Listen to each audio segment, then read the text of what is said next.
Hey yo, what's good YouTube? It's your boy Press. Let's go do the big man of the thing.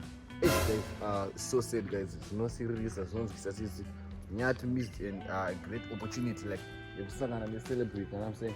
So so zikaita kuti taita akaposta pa Facebook vakachizonzo buda couple like a very beautiful couple yekuti spend the whole day with us, tienda out, tiwatoka for outing.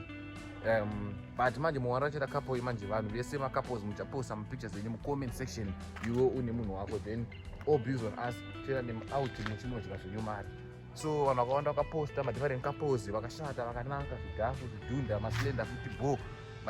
And then Nyathi akaba posta picture rake iye aine baby rake mu comment section. Chitariswa kuti achitariswa kunhu. Then Nyathi ndiye akabva awina challenge. Then TyTyie nezuva akabva ataura yachidzozo Nyathi ndiye awina challenge. So let me call him.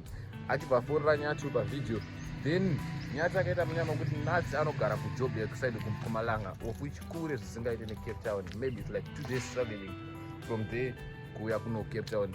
Saka ndo mumisiro akaita opportunity yekuti asangane necelebrity ndokupotsana nako akaita nelake rekuti aswere iye aina TyTyie achidyawo mari yaTyTyie vachizivana pamwe nogadzira content.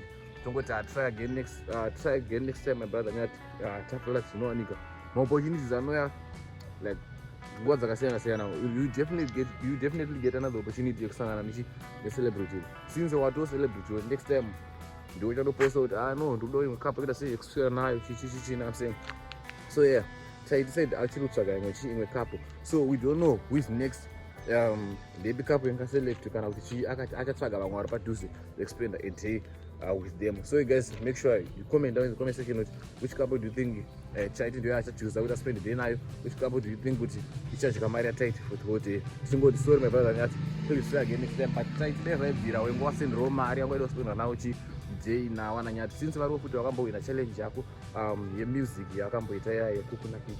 Vana Nyathi futi vakambowina zvoti vane luck nemari yaTyTyie, zvoti vane somewhere kwavari kuenda. Tingoti if this is the first time here, please like, comment, share, subscribe to my YouTube channel. Say my comments guys, my comments are not push and guys. Thank you guys for watching till the end. Please like, comment, share, subscribe to my YouTube channel for more content. Thank you.